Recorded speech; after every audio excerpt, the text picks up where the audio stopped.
his office. So nice to see him in his office. Good morning, everyone. Yes, sir. Good morning. Good morning. Good morning.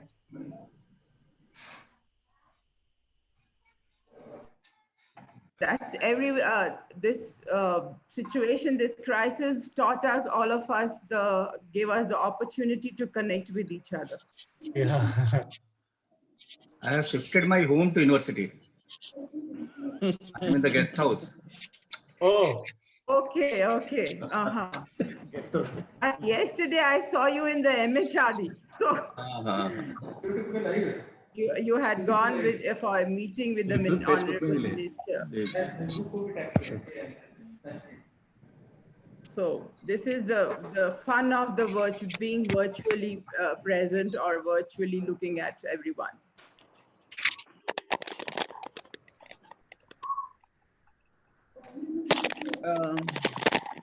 We still have 10 more minutes. So Professor Asha also confirmed, she just mailed in the morning, she will be joining. Dr. Badri also said he will be joining.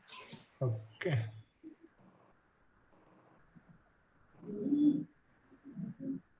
I see 141 participants at the moment. So 173. 173, okay. Just coming in.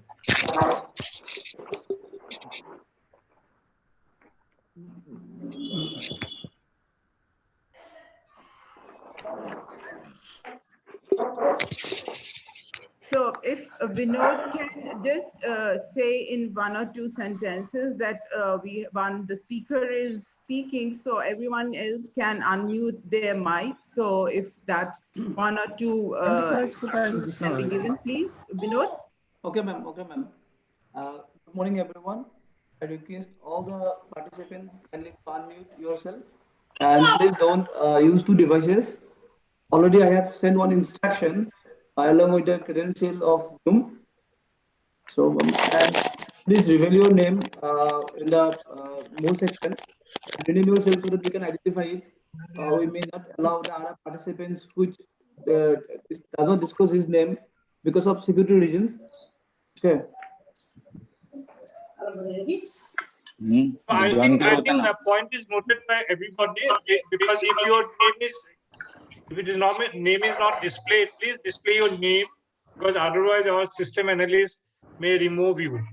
Okay. And sir, we are live on because YouTube I now. can see some logged in like Redmi, Galaxy, HP, or something like that. Please put your name and affiliation so that we can just keep you in the hall. Okay. We are live on YouTube That's now. for security reason. We are live on YouTube.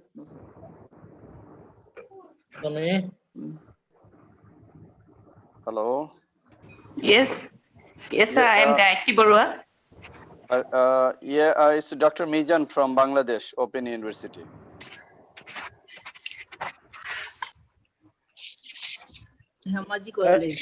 Vinod. Hello. Hello. Vinod, just a information. Okay. Can you control remotely that except the lead people's mic will be on and others will be muted? If you can remotely control, that can be good for everyone, so that unless up until your permission, nobody can open their mic. So only lead people mic can be on and other people's mic can be muted. Okay. That can be done. Yeah. So you can mute the mics for all others. Okay, except the speaker. Okay, sir, I will do. So just after 2 minutes, let it be there. Yeah, let it be there. After 2 minutes, you can mute all the mics. Yes, that option will be better. And those participants unable to connect or disconnected from there, they can also follow to YouTube live which is going on, and please follow to YouTube live. I think we have enough places. We have 500 capacity, so that would be enough, I think.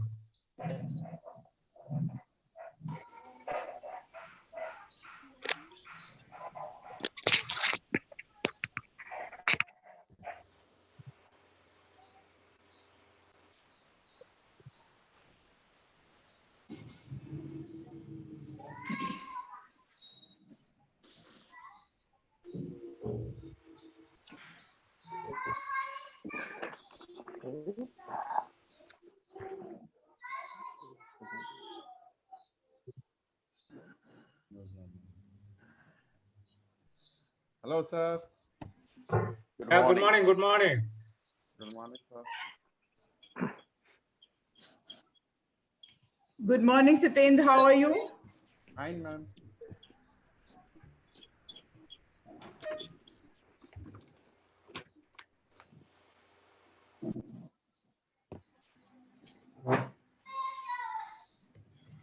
Good morning, sir. Good morning, Madhu. Masha is in, I think. Vinod. Good morning, Madhu. Vinod. Are we listening, sir? Professor Asha Kanwar is just logged in. Okay, sir. You just check.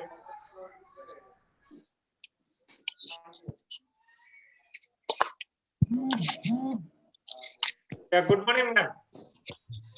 For you, it's, I think, good evening.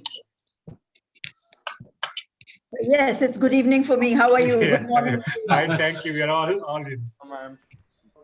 Good evening, ma'am. Good evening. Good evening. Ji. Good evening. How Good are you? evening. How's Good e- good all of you evening. safe? Yeah. Yeah. Good evening, ma'am. We're just waiting for Mr. Badri so that we can just maybe another 2-3 minutes we will join. We will start this conference. All right. How's everyone? Everyone fine. So we are from the different parts of India as well as the world, because I see a few colleagues from the Bangladesh Open University and other universities. So at least in Delhi, we are fine and lockdown sitting at home. I mean, well, most of our colleagues are working from home. Yeah. Good evening, madam. Good evening, madam. Vainandan from Yeshwantrao Chavan, Maharashtra Open University. How are you? How are you? Good to see Fine, you. madam. Fine, fine. Yeah. You're sitting in a very exotic In background. office, madam. Yeah, the background we made it. Our university. Good morning, sir. Good morning, sir, madam. Morning, good morning. Good morning, sir. Good morning, sir. Ashok, Kaba. Good morning, madam. Good morning. Good morning. Good morning, ma'am. How are you? Good morning. Good morning. Good morning.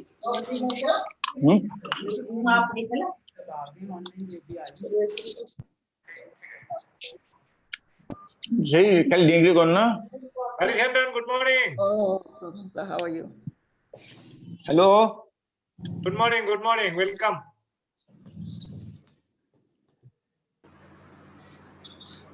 हाँ good morning good morning Good morning. Good morning. Good morning to all.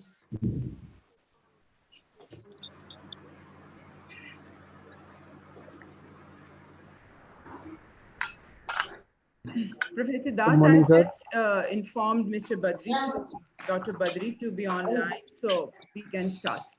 Yeah, I think we'll तुम्हारे password असल कौन है Well, he'll join whenever he can. In Yeah. the meantime, Okay. I'm going to start my screen. तुम्हारा You email क्या है तुम्हारा my email screen. Can you please enable it? हाँ Ma'am, can I just can you enable कर ले के join करो screen? Ma'am, can I just brief for 2 minutes before you share the slide? Yeah, please go ahead. Okay. Thank you so much. Okay, Professor Asha Kanwar, 9820 Commonwealth of Learning. Enable Commonwealth of Learning, Professor Nageshwar Rao, Vice Chancellor, Dr. Badri from MHRD, he will be joining just now.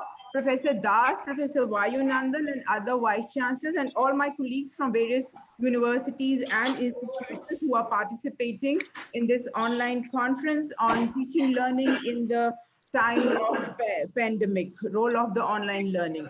So just 2-3 points I'll make very initial, that all of us, we know how conferences are organized. It takes a lot of time, but this conference, online conference, was just organized in just 2 weeks. Professor Das, the Vice Chancellor of KK Handike Open University, requested SEMCA to collaborate in this conference, and we agreed to it. So this is an opportunity in a crisis time. Zoom आप download है कि नहीं second important point is why this is education, because world over it was in time before the end of the academic session, whether it was a school education or it was in higher education.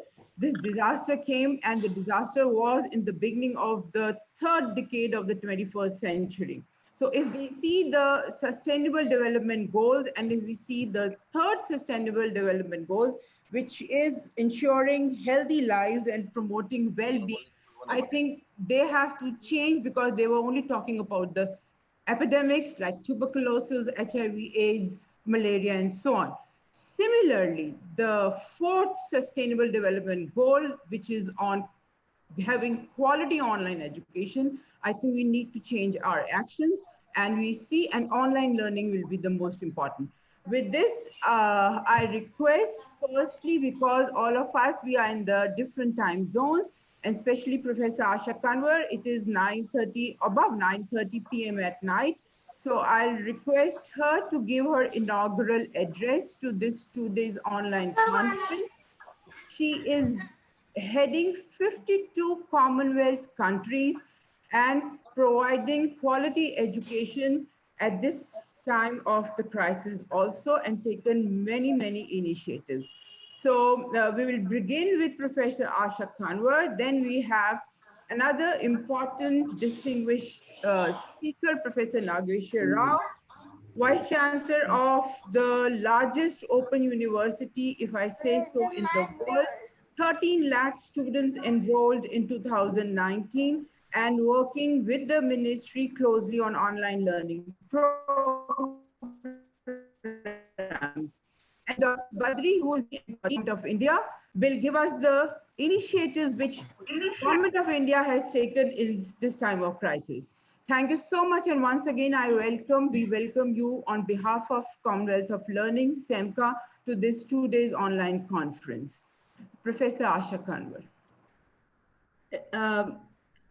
Can you, okay, let me get my screen share.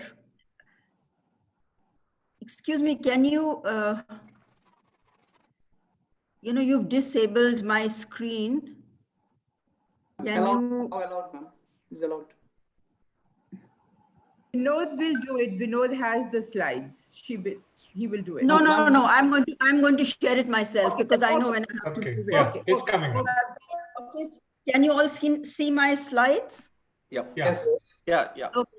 And can you please mute yourselves, because that is causing some vibration. So do you please mind muting your own mics? Thank you. So my presentation is about, I'm getting a lot of disturbance. Please mute your mics. I think this mic is not muted. The rest are muted. So the question is that, will COVID-19 change the way we teach and learn? And I'm sure you know the answer to that. But let's look at the impact. It's so far over 1.5 billion students are sitting at home. That means 90% of all the student population in the world has been affected by the school closures. Now, this is a huge emergency, and how have countries responded? Let me look at developed countries first. For example, in Canada, students take a lot of loans for their higher education. The government has said that they don't have to pay the loans for the next 6 months. So this is a government's benefit for the student. Australia is giving funding to pay for technology as a matter of student welfare. And in UK, the students are saying, give our fees back, because they think that online learning does not have the same quality as face-to-face, and they want their fees back. So you can see that different countries have responded in different ways. In India, the government has offered over 1,900 online courses on SWAYAM. Ghana has asked, the Ghanaian government has asked that all university staff in the country should be trained in online provision. Malaysia has suspended all campus higher education. And in South Africa, there's a lot of student protest because they feel that the disadvantaged students are going to be further disadvantaged because of online provision. So you can see, by and large, the countries have responded by offering online provision. Now, is that a good thing? If you look at this graph, you see that only 50% of the world's population has access to the internet. So you're already disadvantaging more than half the world's population by providing entirely online solutions. So obviously this is not going to work for everyone, and we have to have some different options and alternatives. If you look at the issues today, especially in India and in South Asia, particularly Africa, many communities don't have access to electricity. Even more communities don't have access to connectivity. They don't have, many institutions don't have access to platforms. They don't know what platform to use for offering online provision. There isn't enough quality content, especially in campus universities, which rely on teachers. And then teachers themselves don't have the capacity to make this transition to online teaching and learning. So I think the first issue that we have to worry about is equity and inclusion. Are we going to disadvantage the disadvantaged further? And are we going to include people with disabilities? Because experts feel that after this post-COVID-19 scenario, the people who are people with disabilities will be further disadvantaged. Now, if you look at the question of equity and the enrollment in Indian open universities, you find that even though women do prefer the flexibility of distance learning, in most universities in India, the male enrollments are much higher than the female. The female are the orange and the male are the blue, except in Babasaheb Ambedkar Open University, there's more women. And in Uttarakhand Open University, there's more women. All the others, the men are more there. So are we going to leave the women behind? The second interesting graph to note is that in India particularly, if you look at all the open universities, 52% of the students in all the open universities in India are rural. Now, if they are rural students, the majority, which is 52%, what kind of access do they have to connectivity, and how well will we be able to reach them if we offer online provision? And the answer is very clear that we will be further disadvantaging them. If you look at the second issue I raised, inclusion, you know, at all levels, primary, secondary, tertiary, access to education is very low for people with disabilities. Canada is a very good example because globally, 15% of the world's population has some form of disability or another. But in Canada, nearly 11% have access to higher education. In India, it's 0.5%, 0.56% people with disabilities have access to higher education. And in South Africa, it's just 1%. So what are we going to do, you know, in this world after COVID? Is it going to be even worse than it is right now? What are we going to do about it? Because if you look at research, more people with disabilities like ODL. And what's the reason for that? There's 4 reasons. One is they find ODL more convenient because you can study at your own pace, place, and time. You don't have to travel to campus. It's more flexible because you can get the content in different formats, in audio, video, lectures, online. You can watch, listen, read. It's more affordable because we know that distance education costs, you know, anything for up to 1/3 the cost of campus education. And it also provides a degree of anonymity, which means that if I'm a disabled person, you on the screen will not find out whether I'm disabled or not. So there's less chance of me as a disabled person from being discriminated against.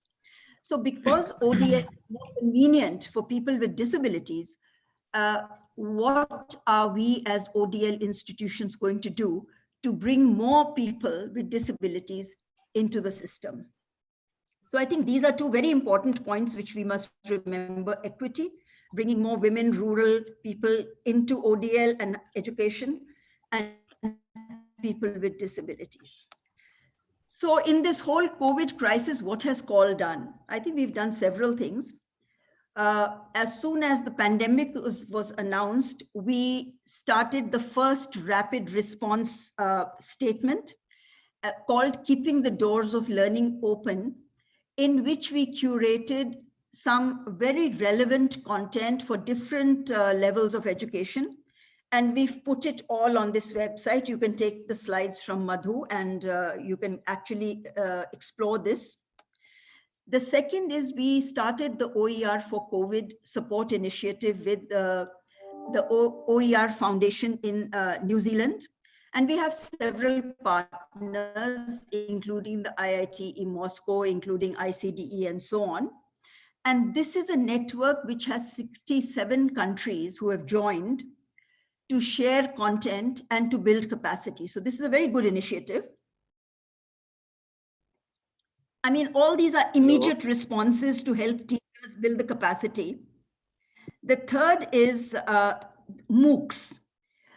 We are offering these MOOCs in collaboration with Athabasca University in Canada, and I've given you the links to these. One is technology-enabled learning, which is already ongoing at the moment, and blended learning practice, which is also started. Anybody who wants to complete and participate in these MOOCs will get a certificate of completion from Athabasca from CALL. Then we have a series of 12 webinars, which we have launched now. And these webinars are also meant to develop, how do you develop MOOCs? So this is capacity building in MOOC development. Plus, this is very interesting. It's a crash course in online teaching and learning.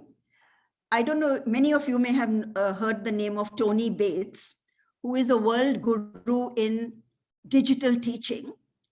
He has recorded 12 videos for us from his book, Teaching in a Digital Age, and we hope to launch these this Friday. So you have this access, it's like a course. In fact, all the vice chancellors in South Africa are waiting for this, because they're saying, the vice chancellor of UNISA said that you send us this, we'll send it to all the vice chancellors of 26 universities, because some of these are, 10-minute videos, some are 5-minute videos. So I think in 1 or 2 hours, you will get a very good idea of different aspects, including assessment, how to teach, how students react, what kind of pedagogy. All those things are covered in this course. So I would highly recommend this. It is really a crash course in online education. Then we've started a partnership. It's called the International Partnership of Distance and Online Learning for COVID-19. This is a global partnership in which 6 intergovernmental organizations have joined us, including World Bank, including UNESCO, including IIT Moscow, including the Commonwealth. About 35 universities have joined us, including Open University UK and MIT in the US. And of course, associations and networks. For example, the Asian Association has joined of Open Universities, the International Council for Distance Education, African Council for Distance Education. So it's a global coalition. 45 partners have joined us already. And all the partners are going to pool their resources, their courses, whatever they can afford to share with others. And this becomes a very powerful repository for all of us to use. So we've launched this today. Have a look. It's called opendoor.call.org. The link is right there. So what is the road ahead going forward?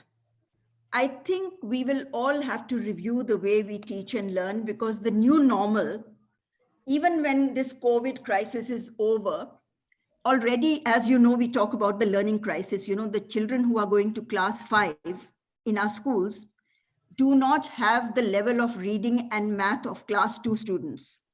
So there is a global crisis, not just in India, all over the world, there is a learning crisis. But with this COVID and the disruption which is happening, it's going to be worse. There'll be many more dropouts. You know, people who cannot access online education, who cannot go for distance education will have to drop out. So it's going to be worse.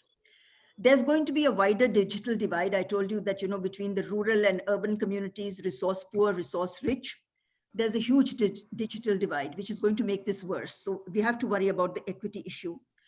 After the COVID crisis, there's going to be economic hardship in most countries, leading to higher levels of unemployment, especially among youth.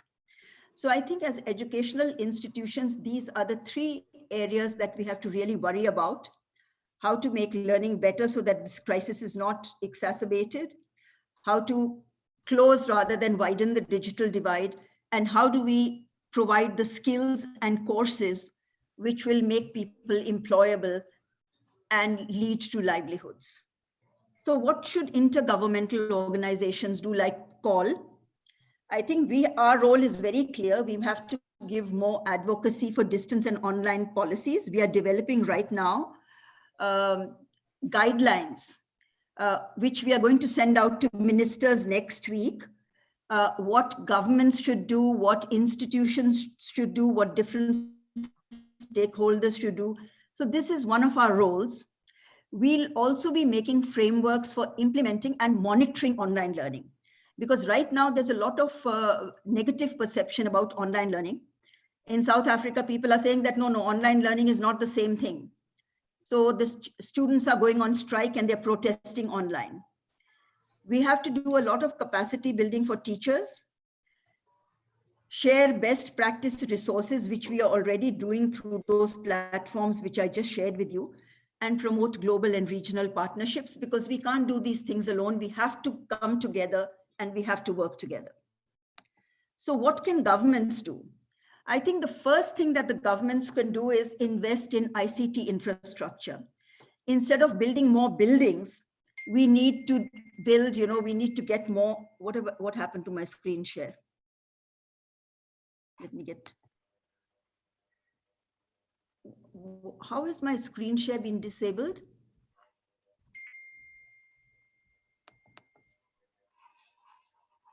Host is disabling my screen. What's happening? No, it's all, ma'am. Is it automatic? Automatic, ma'am. I don't know. Anyway, you don't need to see because there's just the last 2 slides, so it's all right. I think governments need to build ICT infrastructure.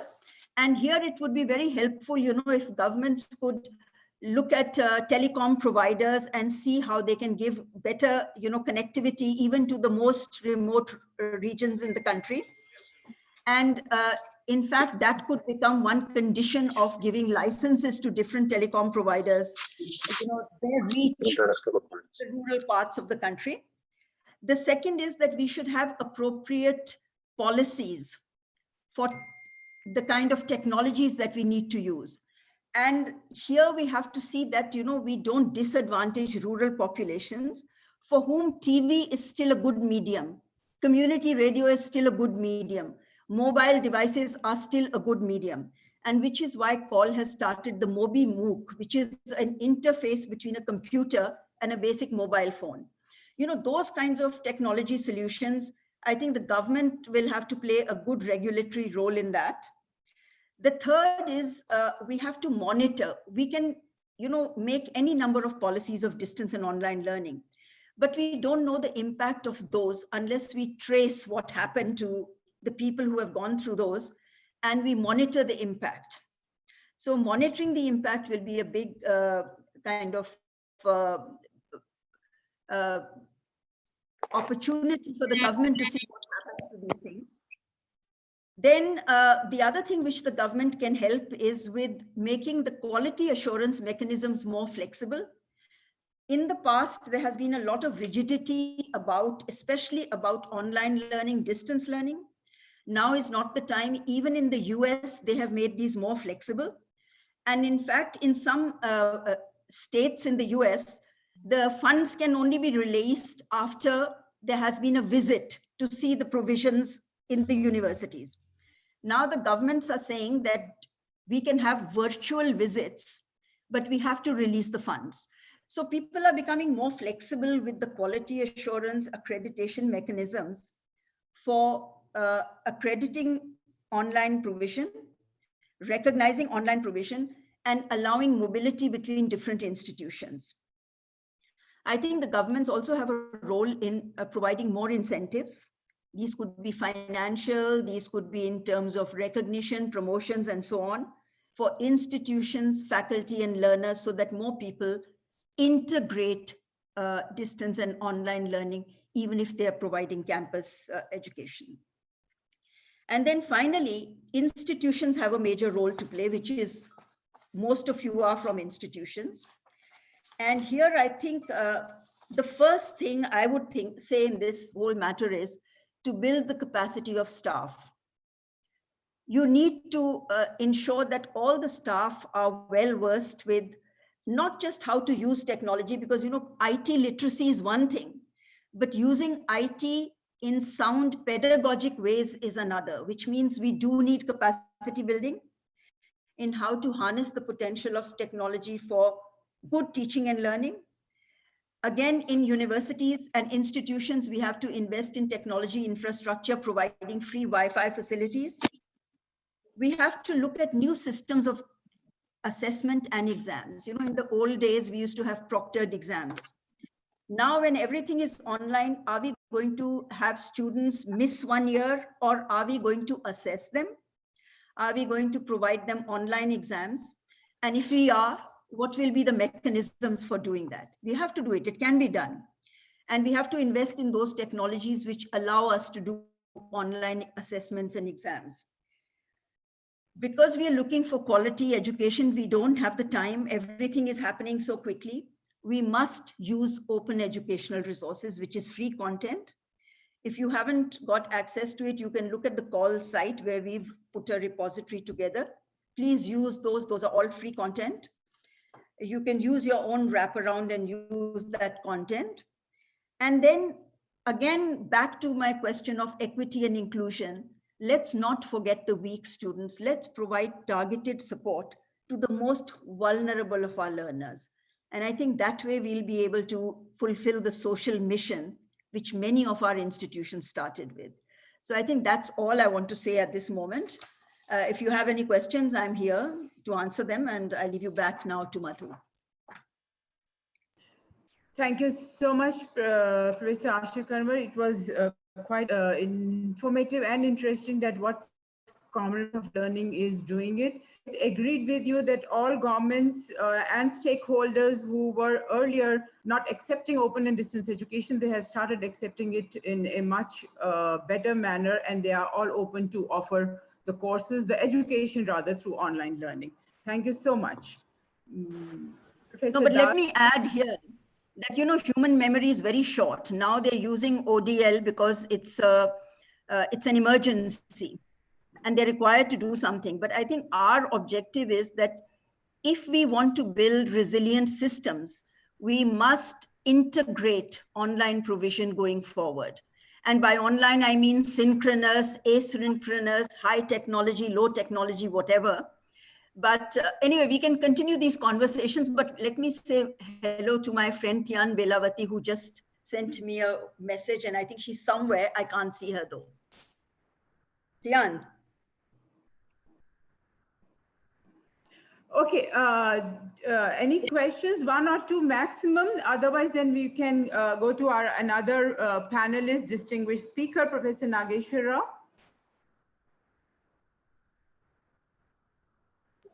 Professor Das. Okay, we will invite Professor Nageshwar Rao to give his address, Vice Chancellor of the largest university in the world, let's say, and offering 13 lakh students, 130,000 students in 2019. Professor Rao. Good evening to Asha ji, and good morning to all of you. Every word which Asha has spoken, they give us a light. And she has also told us that what is the international scenario, and in this scenario, what sort of disruptions can take place and how we have to address those disruptions. Great, insightful presentation to all of us. I honor also to all of us. When I look at all these things, what I feel about this coronavirus 19, that even in future also, 2 or 3 things, they're very, very important to all of us. One is social distancing. Even after this epidemic is going to be ended or it is being controlled, then this fear of maintaining the social distance, it should be maintained. And second thing which is being floating all around us is the use of paper. People say that we should not use the paper. And that is why some of us are not even reading the newspapers. We are looking at the e-papers. Thirdly, when we look at this scenario, people say that the movements, unnecessary movements, even the necessary movements, they have to be restricted. And finally, the rumors about this coronavirus. What they say is that unless vaccine comes, it has again the potential to come back. So this shows us the scenario wherein this education system, higher education or even the primary or the secondary level education, has to move ahead. One thing which I visualize in future, that now the gap between the conventional institutions and the open and distance learning institutions, this is now being reduced to minimal. Look into the pedagogy. There will not be any classrooms. So they're also going for online teaching, and we are also going for the same. We are also going for the thinking in terms of even the online examinations, and they're also thinking in terms of online examinations. Library, they're also thinking in terms of online resources, and we are also having the same thing. So the 2 modes of learning, the 2 ways to reach to the learner, now they are being integrated. And almost all the pedagogies which our open and distance learning system it was using, now the same are being adopted by the conventional institutes also. Therefore, it is a big disruption to all the conventional institutions, whether in the field of higher education or it is in the field of the secondary or the primary education.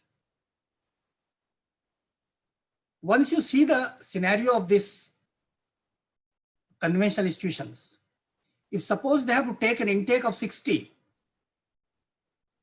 in July, then they have to follow the social distancing norms. The capacity of the room is 60 only. Now they will admit only 30. And how they can go for it? When the number of learners, they are continuously increasing all over the globe, then with this reduced intake, how they can move ahead? What about the teachers? Do we require more teachers? So it clearly tells us that the scenario which we see in the conventional institutions, even with respect to labs also, the lab capacity may be 30 or 40 students. But now with this phenomenon of social distancing, how this lab can be used effectively. Again, there will be 20 students only, 15 students only. Examination system. Lakhs of learners, they are going to appear in the examination. And how we have to spread all those learners. Even if this pandemic is under control and we are foreseeing that it will be soon controlled by all of us. Now, what we feel about us, even with respect to open and distance learning system, we do have a visualization that we are having study centers. We are having face-to-face counseling. We are having print material, which is to be sent to all the learners directly. We have to conduct examinations of 10 lakh or 5 lakh or 8 lakh learners, keeping in mind the norms of social distancing. How we can address all those issues. And as Ashaji has rightly pointed out, that connectivity is poor. Infrastructure, which we are is also not having much. It is very, very poor. And some people, they say the cost of conducting this online examination, it is also very, very high. And how the learners, the poor learners, they can afford of this. Even this online learning, which we are using to reach the learners, we are accessing it. Because once we see that it has reached means they have only seen it. Whether they have read it or not, we are not looking into the details. Under this scenario, how we can see the light, maybe what Ashaji has said, it gives us some insights to move ahead. Once we see that online learning, at least we are accustomed to that online learning since long also. We are using the TV channels, we are using the radio channels.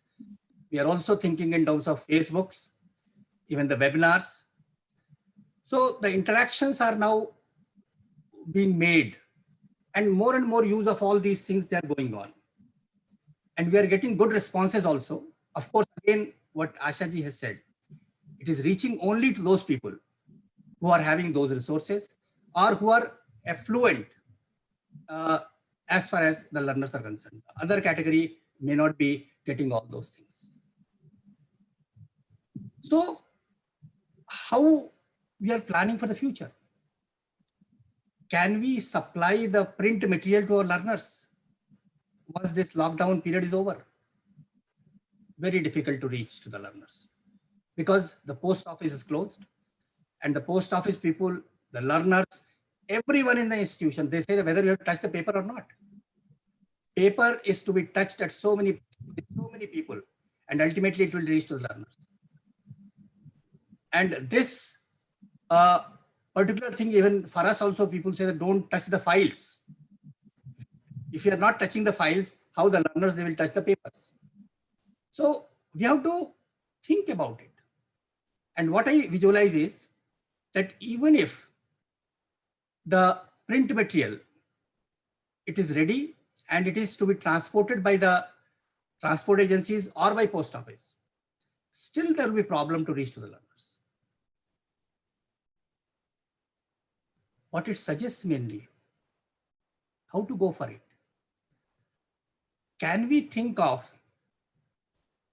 a fixed schedule of admission cycle? Right now we are having admission cycles January and the December, January and the July. Can we continue with that? Because if we are continuing with that, again we are getting a large number of students at one point of time for getting the materials and for conducting their examinations. Because January students, we have to conduct even their annual examinations in December. And for July students, you have to conduct examinations in the month of June. Can we visualize that a flexible admission schedule? Every month we take admission, every month we must conduct the examinations. Because social distancing norms, the available physical infrastructure, the digital infrastructure, even for online also, because that sort of capacity which you are visualizing for 1 crore learners at the higher education, and maybe more than that in India, we are talking about it, and more than that in the primary and secondary education. Unless we face those learners, unless we split those learners, at least quarterly, we cannot conduct their exams. Even for the learning facilities also, I have told you that the room which is having 60 capacity, now that will be used only for 30 learners. And if you are having only one batch of 60, then how you can accommodate those people? We don't have the capacity. And if you want to create capacity, it will take its own time. We don't have money also. At the same time, we are moving towards the digital era, saying that this digital era and this digital infrastructure, these digital modes, they will also reach to those have-nots also. May take its own time, but still it's a big disruption. It's a big disruption. So we never thought about it. We never imagined about it. But this particular scenario has forced all of us to visualize that what sort of things we all have to see. When the whole world is looking into to converge ODL and the conventional, we are still making a distinction between the ODL and the online. Of course, Government of India has come up in a big way to combine these two regulations, online regulations as well as the ODL regulations. And once it has been combined, then at least we can see that how the convergence of these two, it can give us the good results. Even for the skills also, you know that the UK Open University has got done the virtual labs. Even for computer courses also, we can have the virtual labs. So that sort of scenario we have to visualize. And as rightly Ashaji has pointed out, that our people, they have to come forward. Because in most of the cases, the people who are with us, they are having their own mindset. They are very poor in technological knowledge and technological use. And therefore, we have to convince them that this is the need of the hour. And this only will give you the best results. There is one advantage. Once we go with the online counseling, that is, in this case, the material which the learners will get, they can retain it, they can reuse it, and finally, when we require, then it can be reviewed also. It is not so in case of face-to-face counseling, because in case of face-to-face counseling, the teacher speaks and the learner is there. If the learner leaves the place, then the whatsoever the speaker has said, it is being lost. It is not so in case of this learning.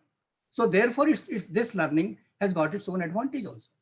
And maybe in due course of time, I'm not visualizing that at this point of time, but maybe in the next 4 to 5 years, this is the only path. As Ashaji has rightly pointed out, the connectivity has to be strengthened. We have to minimize the divide between the rich and this disadvantageous group. And we have to see that this clarity about the path.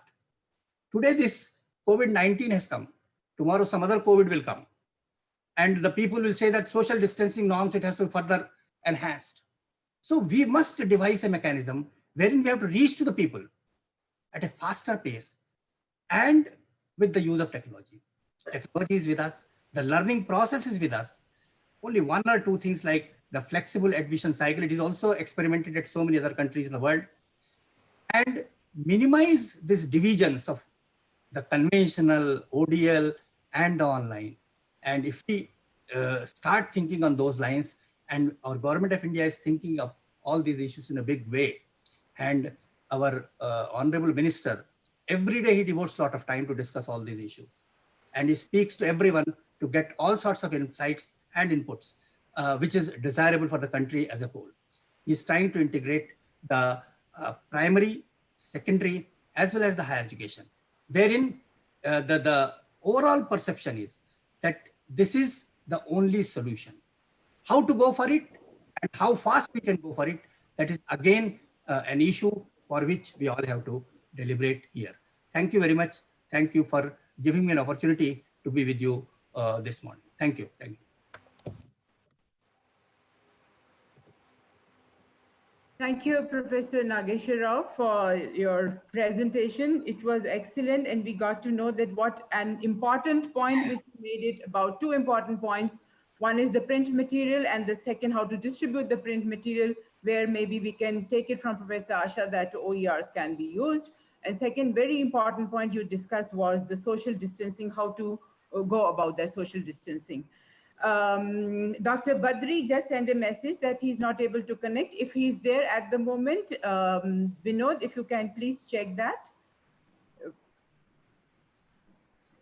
Dr. Badri, or meanwhile, if he joins, we can have one or two questions. If we can have. I have a question, ma'am. Can I take? We can probably start the question answer. Can you raise your hand? Dear? Yes. Okay. Yeah. Good morning, everyone. I am Dr. Jayashree Sharma from Rungya College. I want to ask one question to ma'am and both to sir, that don't you think before we go for online education, it is very necessary that every home and every child has a smartphone? Because ma'am, what we see, I work in a very remote college in Rungya, and most of the students, most of the parents, they are daily wage earners who hardly earns monthly 3,000 to 4,000. So if now at present, I am not able to do online classes because some 2 or 3 students do not have a smartphone. How can they connect? So ma'am, what I feel that before government goes for this online education, compulsorily they do so, don't you think the market for smartphone should increase and that should be provided to students at a very concessional rate? Thank you.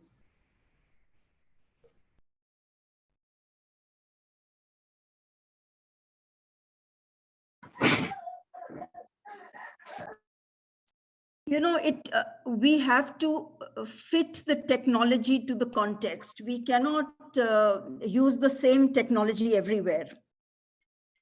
It cannot be online and synchronous in every situation.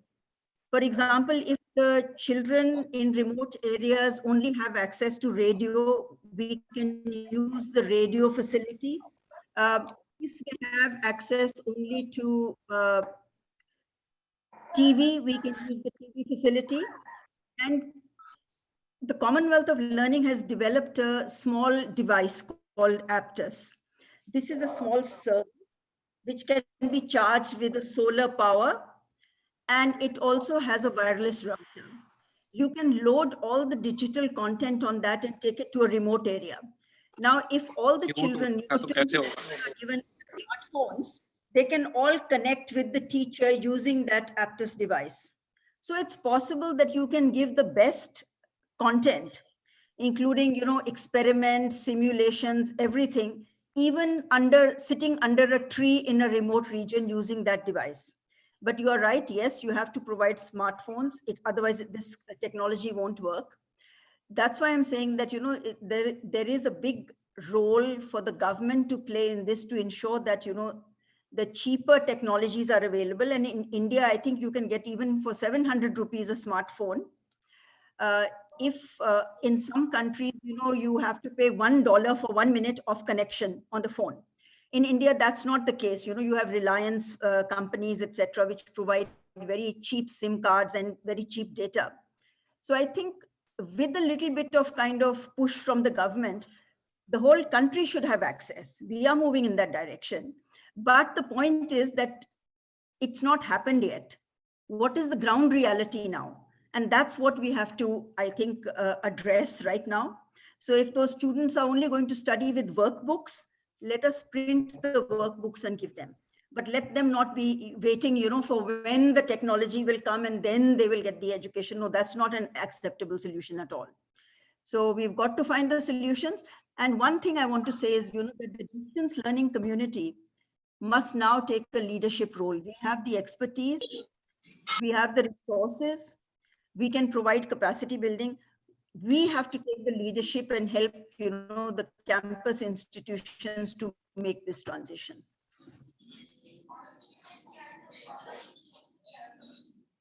I just want to add that what SEMCA is doing is that we are working with 260 plus community radio stations, and we are getting programs made for curriculum-based programs for school children, so that these can be transmitted or broadcasted through community radios. So what point Professor Asha has made it is that we have to see which media we have to use it, which is applicable, where, place, region, and also on and so forth. So your question was that we should not wait for let the internet come first and then we'll start doing those things.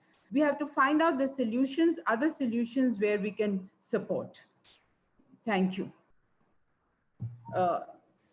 Another one or two questions? Yes, ma'am. Hello, ma'am. Yeah, can you listen to me? Hello. Hello. Yes. Yes, sir. Yeah, I have a question, ma'am. Can you hear me? Yes, we are listening to you. Yeah. This is Dr. Queen Sharma, and a program coordinator of Assam State Biodiversity Board.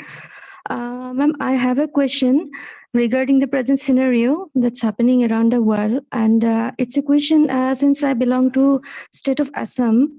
I want to ask one question that in this current situation, what is happening that here the Assam government, they have implemented all the teachers, they're working in the schools, especially in the primary and secondary levels, where they have to submit some like different works, whatever they have done, or the classes they have taken during this lockdown period, and they have to submit some documents, even the papers, and lots of classes they have to do. Then this is the question now, since not only about the students in this rural regions, different rural areas are there where people are not access to the technologies, even they don't have the smartphone, as ma'am already has asked the same question. So in this current situation, what the teacher will do, even since the teacher are not able to adopt these technologies, how the children will do? And ultimately what is happening that in the document, on the papers only, they are giving the information that they have submitted, but in reality they are not doing, they can't do. In a very small period, they can't learn all the things. So in this current situation, what they will do, or what the strategies they can adopt?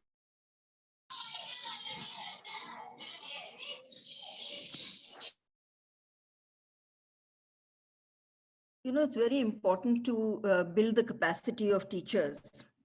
And here is what I said, you know, that governments must provide incentives. So for example, if we build the capacity in online education for teachers, and if that is taken as an equivalent of an academic staff college or something, that is an incentive.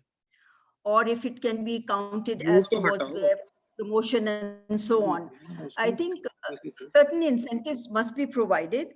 There have to be champions among the teachers who will, you know, inspire other teachers to do that. And of course, the capacity building has to be ongoing because the technologies are changing very fast. But of course, without the teacher, nothing can happen. We are very dependent on the teachers, no matter what the technology is. It's the teachers who will make sense of it. So, you know, reaching out to them first is very important. Madam, good evening. Good evening. How are you, madam? All well. Dr. Vadri is here. Vadri, namaskar. We just heard your just in-depth analysis of the problems arising because of this COVID-19. Now, actually, the time has come for the integration, as Dr. Nageswar Rao sir has mentioned, that we have to do something to take care of this disruption which has suddenly arisen all over the world. And as you rightly pointed out that ODL universities are in advantage to help the higher education system throughout the world by integrating their ODL knowledge to transform the same to online education.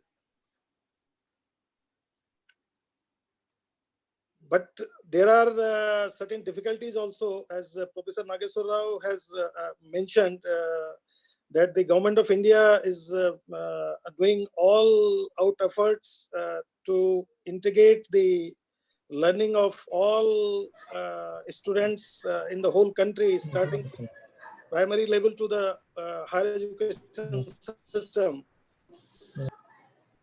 And the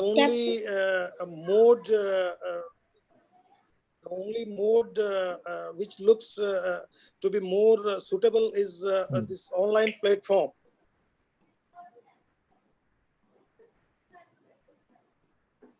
But this is to be done in a more holistic just way. A holistic approach is to be adopted, as mentioned by yourself as well as Professor Nageswar Rao. There are problems of finances. There is a problem of infrastructure, the accurate training of the faculty, then the mindset of faculty as well as the students. So all these things are to be taken care, and then the data availability is the most important issue which is to be addressed. But now the question is that learning is to be done. It cannot be stopped because of this one problem. So now the question is that if all HEI institutions take this online mode, then the Professor Nageswar Rao has just already mentioned about the social distancing, classroom size, laboratory size. Then suddenly there will be a big problem. But nevertheless, of all these things in mind, we have to streamline the learning, and it should go on till some permanent solution is there for this COVID-19. And ODL institutions, as you rightly said, that will have to take a lead in doing all this. So the biggest problem before all of us is the preparedness in a very short time. And if all institutions of higher learning, they choose this mode of learning and then evaluation and then the everything, so how this will be adaptable? This is a thing of the question is $1 million, that how this adaptability is to be taken care of in a very short time. And we are hopeful that COAL having the international exposure in all such activities will also just help the various governments in the Commonwealth to take care of this disruption because of COVID-19. Thank you very much. Hello. Thank you. Hello. Thank you, Dr. Badri. We were waiting for you since the beginning, but you were able, your connection, I think it wasn't working and it got disconnected. So if anyone has one or two questions, or yes, Professor Das wants to conclude. I have a question to Professor Nageswar Rao. Ma'am.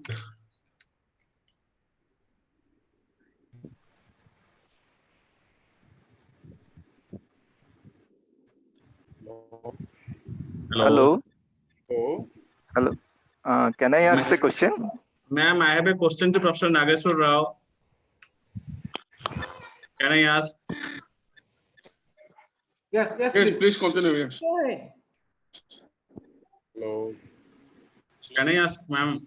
Please go ahead.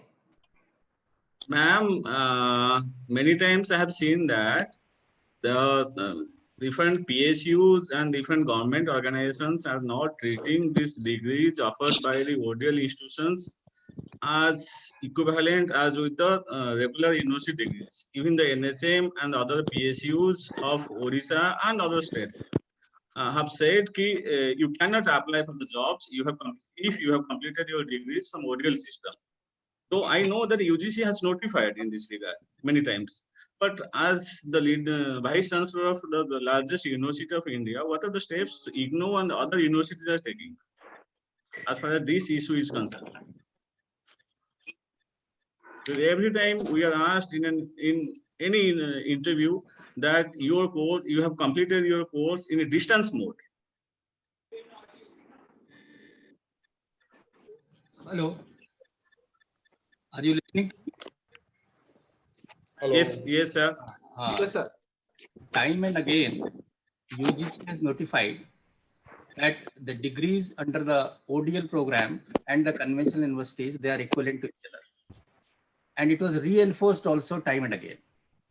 And wherever the complaints they were being made and they were being addressed also, because the government of India has come up in a big way, individual universities' role becomes very, very insignificant.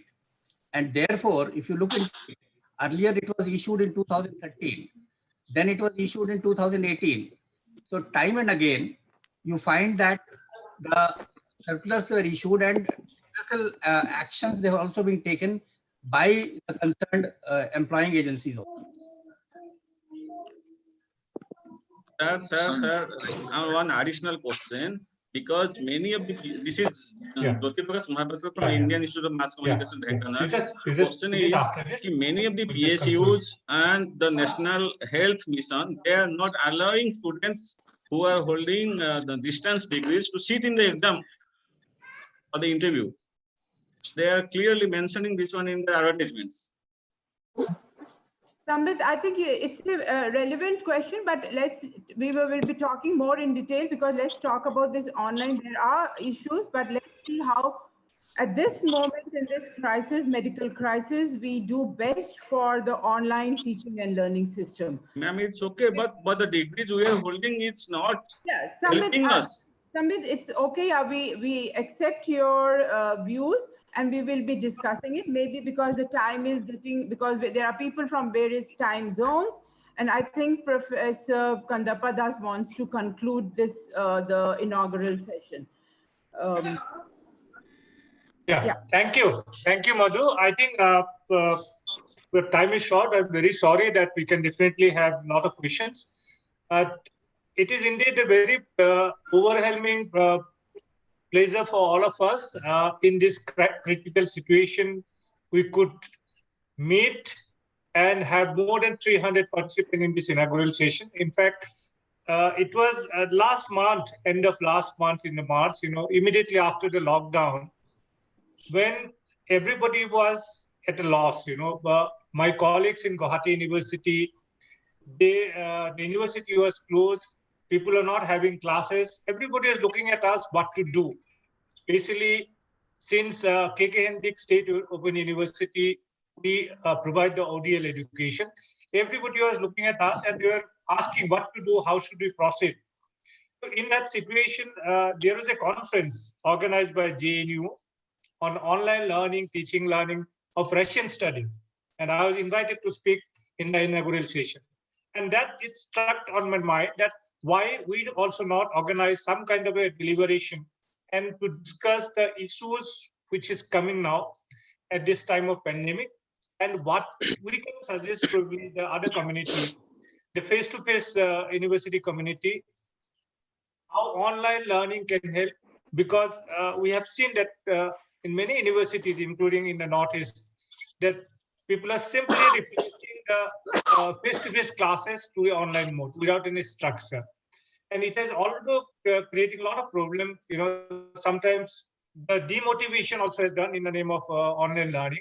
So in that situation, we thought probably if we can have some kind of deliberation in the form of a conference, when we can, experts from various parts of the globe can come into a virtual platform and provide some kind of, recommendation, discussion, guidelines for our teaching community and also students.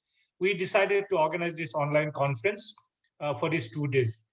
We are very thankful that Commonwealth Educational Media Center of Asia, especially Dr. Madhu Parhar, who kindly agreed to collaborate with us in organizing the conference. First of all, on behalf of the Krishnakanda Hendricks State Open University, Guwahati, and SEMCA, I express my sincere thanks and gratitude to Professor Asha Kanwar for agreeing to attend this inaugural session and deliver the inaugural address. Also express our sincere thanks and gratitude to Dr. Nageshwar Rao, who has kindly agreed to attend this inaugural session and also speak with his view. Dr. B.K. Badri, who is representing MHRD, could not attend, because he had some problem with the connectivity. But despite that, he tried to some other media to address the participants. They're also very thankful to him. Let me also express my gratitude to our colleagues from Indonesia, especially Professor Tian Belavati, who is also present today. Colleagues from Hong Kong Open University, colleagues from Philippine Open University, colleagues from Hanoi Open University, colleagues from Malaysia, Bangladesh, Sri Lanka, and also some colleagues from Pakistan. And definitely we have also, I think, 2 colleagues from Russia who had just logged in for the inauguration. So it was, in fact, very wonderful experience. And for many of us in Assam, it is a new experience, this kind of online experience. And I believe this conference will help all of us to get some idea about how to proceed in this crisis situation. And once again, I thank you, all of you, for attending this, for coming over to attend this online conference. So once again, thank you very much. Okay, on my behalf, I thank Professor Nageshwar Rao and Dr. Badri, and of course, Professor Asha Kanwar. Now we will end this session, the first session, and we will come back again at 11:20. We have another session, keynote presentation by Professor Melinda and Professor Ami, who is the Vice Chancellor of the Babasaheb Ambedkar Open University, Ahmedabad. So, so we propose that we'll probably reduce the time. We can come back at 11:10, not 11:20. Before that, 11:10. Okay. So all the participants, please come back at 11:10, not 11:20. Okay. So let's break for a few minutes. Those who want to have tea or something like that, then we can come back. So thank you. Thank you so much. Thank you, sir. Thank you. Thank you. Thank you. Thank you. Thank you. Thank you. Thank you. Thank you very Thank much. you. Thank you very much. Thank you. Very nice conference. Thank you, sir. Thank you all. Thank you all. Thank you very much. Thank you all. Thanks a lot. Thank you all. Thank you. Oh. Okay, well done. No. Thank you. You attend the next one. Next one also will be interesting. Yeah. Yeah. Za.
Right.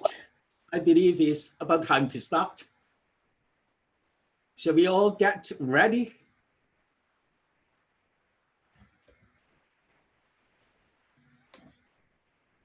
Hello. Yes. Great that Melinda is with us now. Casey, how are you? Fine, thanks. Yeah. So let's start the first plenary.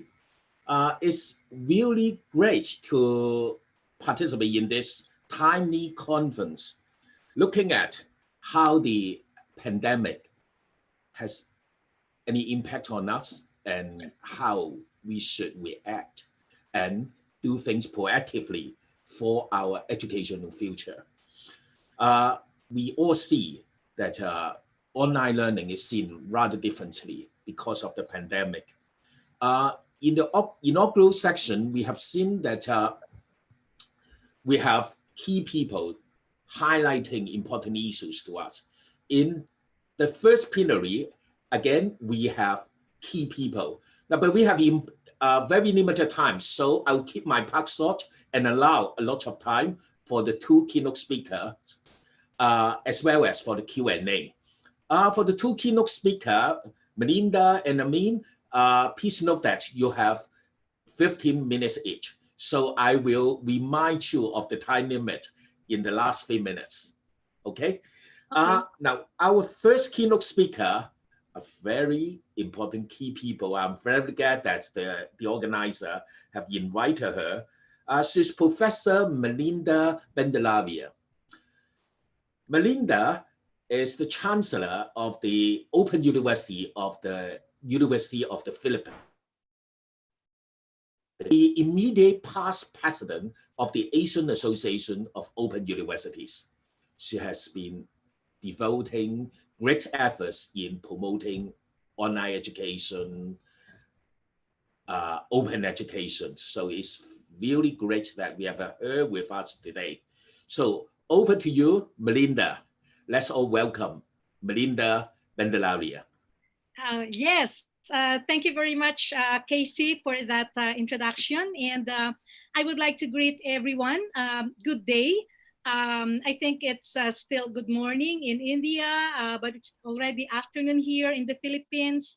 And with how things are going on, I guess it will now be more practical for us to greet each other in a virtual conference like this.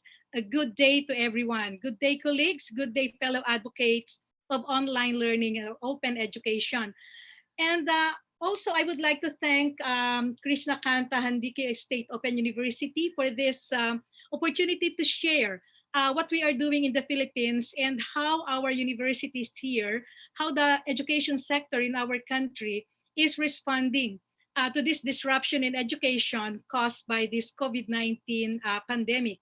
So also special thanks to our friend and colleague, Professor Kandarpa Das, for the invitation to be part of this virtual conference. And I hope that as we go on discussing how we are doing with regard our online education, we will all be learning from each other. And probably, as what Professor Ash has mentioned, we can also be collaborating and be sharing our resources so that we can all move forward with regard this action and reaction as far as the education sector is concerned. So let me share my my screen to you, my presentation.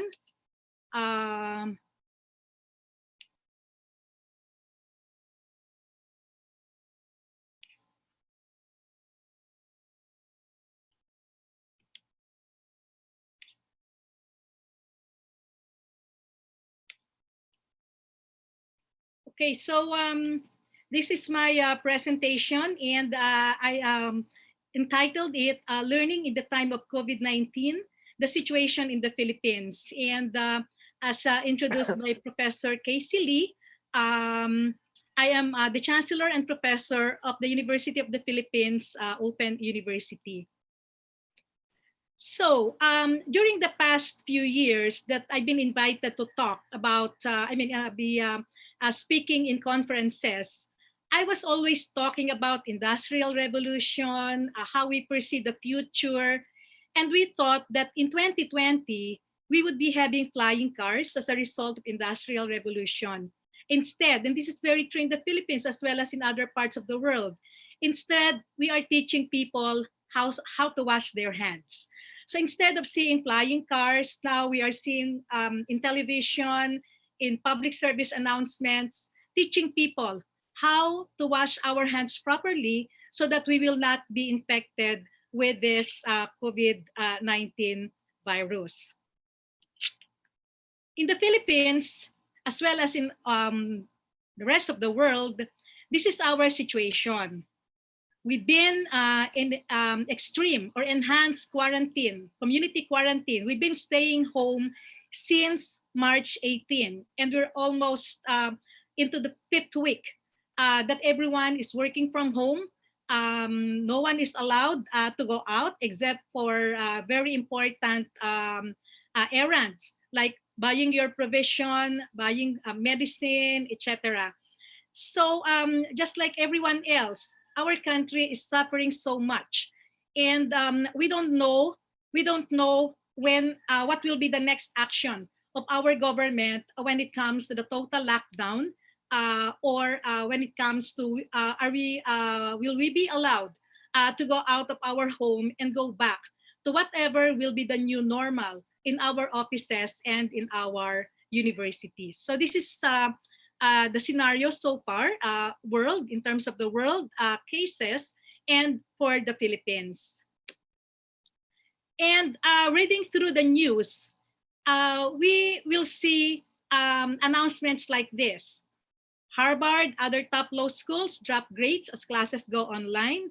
Universities begin considering canceling face-to-face sessions. And of course, there will be this surging of interest for blended learning and facing the problem of providing internet or connectivity to our schools, to our students, to our teachers, right where they are or in their home front. In the Philippines, it's also the same. So like for instance, we have this in Baguio City, that's one of the first-class cities in the Philippines. Classes have been suspended until May 31. Our Department of Education, the basic education, is now even considering the e-graduation. And of course, they are also preparing for what can be considered as the new normal. And online learning is part of what they foresee as the new normal when it comes to the education sector. For higher education, this has been also a bottleneck. So like for instance, our Commission on Higher Education has just recently announced that the push for higher education is for blended online, offline learning now and even post-lockdown. Our Department of Information and Communication Technology announced already that they are planning to turn small internet cafes to digital classrooms just so that we can provide connectivity to our teachers and students right in their community. In our university, for the UPOU, we have initiated this banner program for all our efforts to fight COVID-19, and we call it the Open Fight Against COVID-19. Under this initiative, we have put in place many forms of assistance and programs for our teachers, like for instance, webinars on open and distance e-learning, which we started as early as March 13. And then we move on to massive open online courses. And I will be sharing with you how we are doing with regard our massive open online courses, which aim to train our teachers on online learning. The kind of feedback, the kind of interest, and even the results of the survey that we are doing now can give us a glimpse of how the online learning will fare when it comes to its integration to the new normal in education in our country.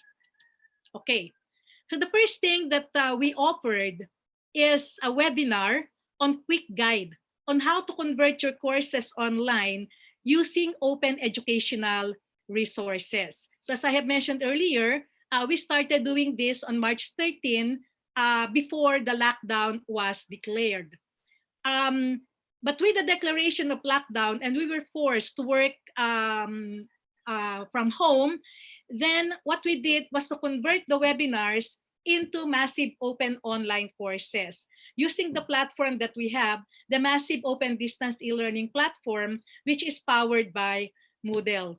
So under this initiative of open online courses or free online courses, we developed 7 modules, which will enable the teachers to quickly migrate to online teaching. Because when the lockdown was declared in our country, we are just in the middle of the term, of the school term. So it's very difficult for us to just finish the term. We have to have something to enable our schools, our universities, and our teachers to continue teaching our students. That's both for the basic and for the higher education sector. And that's the reason why on the part of UP Open University, we thought of providing this quick guide. Where you are now, so that's what we told our teachers, where you are now and what you can do so that you can quickly migrate to online teaching. So that's what we offered. That's what we offered to the teachers and to the universities, to the schools in the Philippines. In terms of disseminating information, so that we can really invite and entice teachers and universities to participate in this initiative, we use radio, we use our online platforms, including the newspapers, to announce this initiative. So we guested in radio programs, we issued press releases so that we can have more participation and we can inform many teachers, many universities of this initiative that we are doing. I would like to share with you how the interest has increased given this challenge that we are facing. So we have to take note that as early as 2017 or even 2016, we have been offering free online courses to our teachers. And in fact, these online courses, these free online courses, had been endorsed by our Commission on Higher Education. That's the government agency in charge of the policies and regulating the program offerings in higher education sector. So pre-COVID-19, that's 2017 up to early 2020, even if these courses are free, they are online, they are MOOCs, we have very low enrollment figures, But when we reached the COVID-19 period, there was a sudden increase in the interest to participate in these free online courses. And in fact, until now, we've been receiving inquiries. Until now, we've been we receive emails, questions on whether they can still enroll in these courses. So there is a significant increase in the interest from the teachers end to participate in this training program. We have to note that also in 2014, there was this law enacted in the Philippines. It's the Open Distance Learning Act, wherein the UP Open University has been tasked or mandated to provide this enabling mechanism. But despite that law, we still have very low level of engagement when it comes to the participation in our free online training programs. But this has changed when we where we are now in the COVID-19 era. So this is the enrollment figure that we have for the same set of courses or for the shortened courses from March 19 up to yesterday, April 20, and we're supposed to end all these courses on April 29 and to offer a new set of courses taking off from these basic courses. And that will now be a preparation for the post-lockdown, and hopefully the blended learning mode of instruction will be the interest. So, as I mentioned earlier, we've been doing this kind of training program since 2017 or even 2016. So what we did was to do a survey, a quick survey for our MOOC learners. And in here, we asked, of course, since these are open online courses, so we asked how many percent among our students are in the teaching profession. And again, based on the partial results, we got 237 responses so far. More than 84% are into the teaching profession. And among those in the teaching profession, more than 64% have been doing online teaching, but only as part of their teaching mode. So like for instance, 44% into the blended teaching, and 40% wherein only part of the course requirements, like for instance, research, etc., is being done online. Now, we also asked them if they haven't yet offered or not yet doing online teaching, if they do have plans to teach online. And among those who said that they haven't done any teaching, online teaching yet, all of them answered yes, they have plans to do online teaching in the very near future. But when we asked them, what exactly are the reasons why they still cannot engage in teaching online, these were their responses. We have to note that access of students to internet and computer hardware, as well as the access of the teachers, were the most common response that we get from our learners. So like for instance, students' access to internet, computer hardware, 25% said that's the most common problem. Whereas 47% or 19.75% said, me as a teacher, I also don't have stable access to the internet. So this is the thing that has to be addressed immediately if we are to see online learning to play a major role in what we will be seeing in the education sector now and even post-lockdown era. It is also noteworthy to mention that there are teachers who said that the absence of guidelines from the university officials or administration, or the lack of support from their organization is also preventing them from doing this online teaching. So from here we can see what are the things that we can do? What are the things that we can do so that online learning will play a major role in our education post this lockdown period?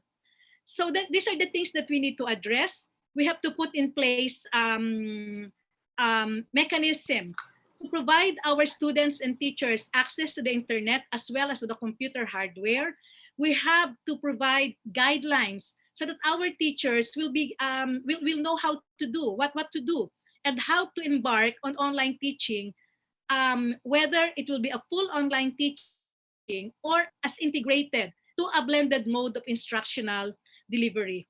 We also hope to see more collaboration happening among organizations, and in the Philippines, we are also starting that kind of collaboration so that we can address these different concerns coming from our teachers, coming from our universities, so that we can see more online learning to happen in the very near future. And we can even address, just like what Professor Asha mentioned earlier, we can also address this concern about equity, concern about excellence and quality, and concern about providing all this access to education opportunities to all of our sectors in the population.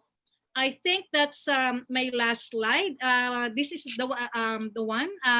Moving forward, we have design training program, at least in the Philippines, that are aligned with the direction for both the basic education and the higher education sectors. Probably in our case, in the case of the Philippines, blended learning mode, blended online, blended offline and online is the direction that they are looking at now.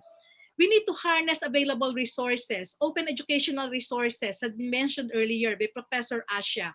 In the Philippines, when it comes to connectivity, we are looking at community centers, public libraries, which have connectivity, so that students can also make use of these facilities to access content. And of course, as I mentioned, the collaboration, the academic, government, industry, and the private sector collaboration is really the way to go now, so that we can pool our resources and our strength and be able to move forward and address our concerns at the education sector. So yes, I think so. That's my last slide, and thank you very much for listening. And I think after the session, if we have more time, then we can address questions coming from our virtual audience. Thank you very much. Good day to everyone. Thank you very much, Professor Melinda Bandelaria. Yeah, it's very informative and inspiring. I believe that our participants will agree with me. Now we'll have both keynotes before the Q&A part. May I now invite Professor Ami Upadhyay to give the second keynote of this plenary section. Professor Ami Upadhyay, I hope I'm not mispronouncing your name, is the Vice Chancellor of BAOU. She's also Professor and Director of the School of Humanities and Social Science of the university. Let's now welcome Professor Ami Upadhyay. Over to you. I just add, she's a very dynamic Vice Chancellor, keeps all the new courses, keeps the university forward looking. That's it. Thank you so much, Professor Ami. Thank you. Thank you. Really, thank you. Thank you very much. Yeah. Welcome, Professor Ami. Thank you, Professor. Thank you. Hello, namaste. Good day, everybody. I'm so thankful to Professor Asha ji. I'm so thankful to Professor Parhar and Professor Kandap Das. I'm very thankful. Happy to be associated virtually through Kanwar ji, Nageshwar Rao ji, Das ji, Melinda ji. Very happy about it. I don't know, as Melinda ji said, that good day. We know very well that days are not that good around us, but we are very optimistic teachers. So we believe in starting with good day. Yes, good day every day.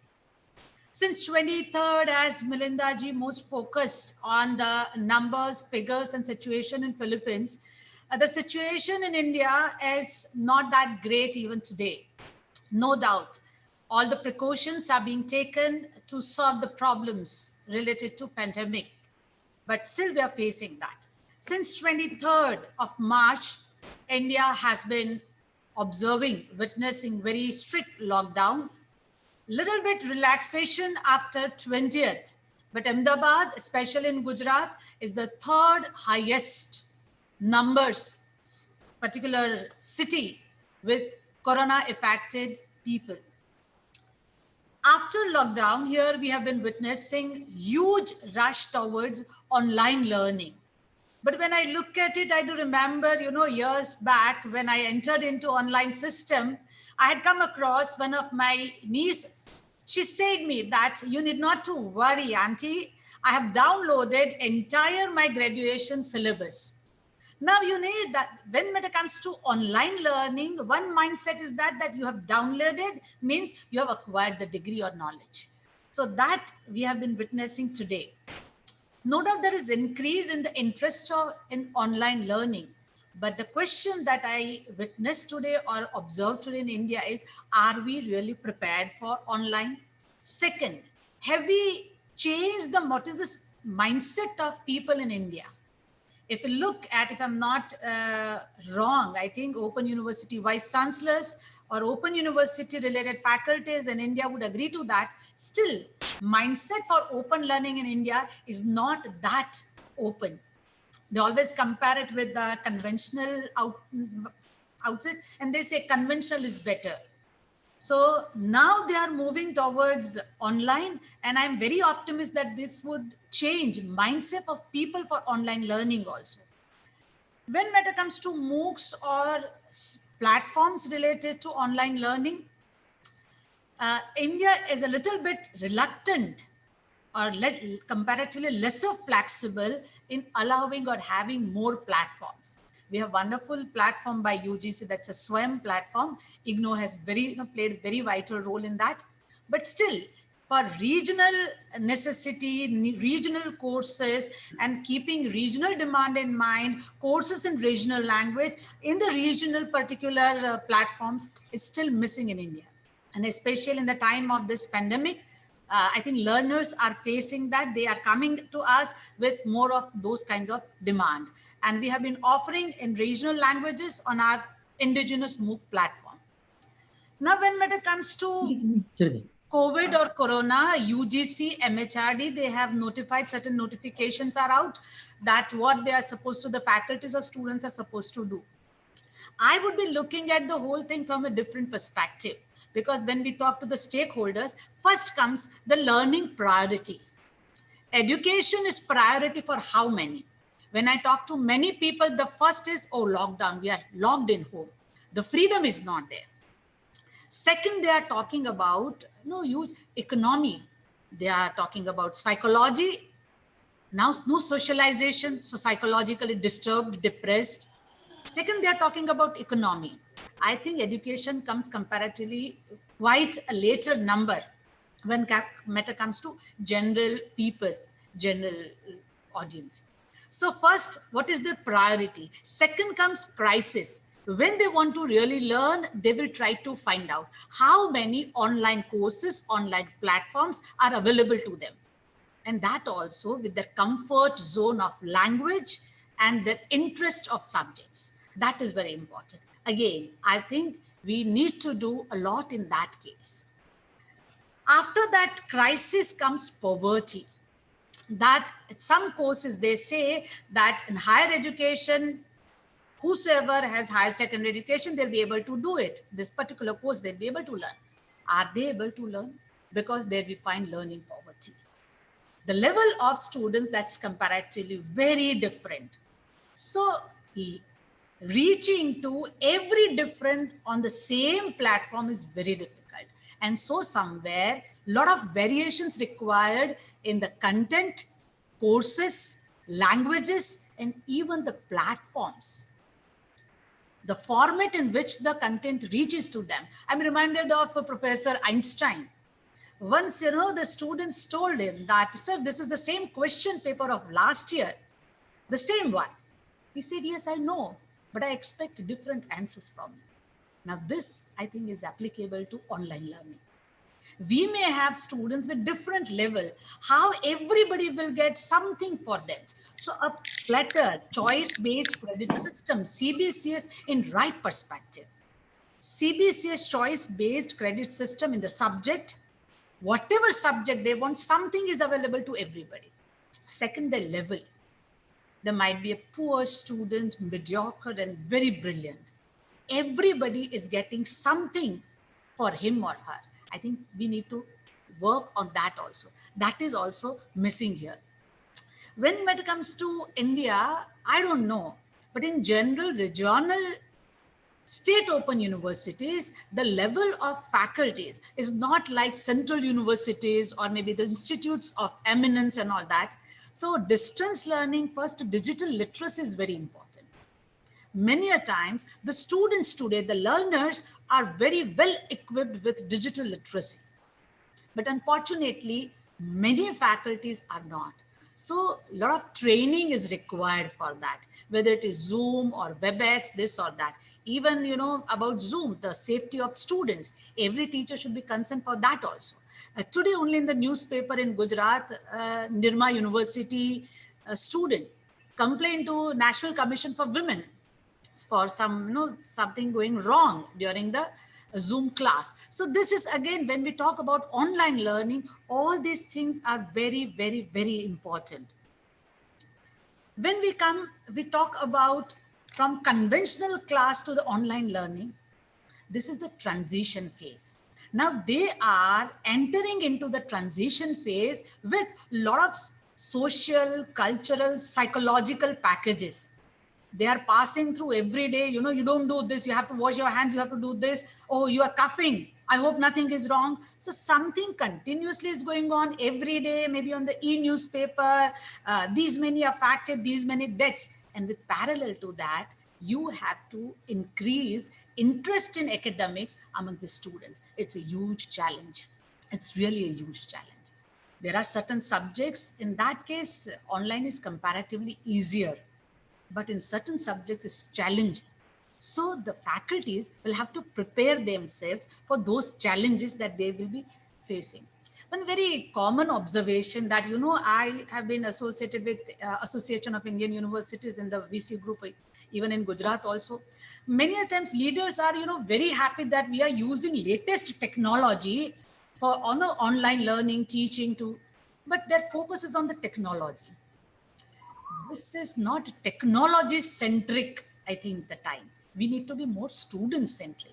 No doubt the best use of technology for the students, but keeping the student aside, if we focus a lot on technology, student would be at loss. So we have to be very careful.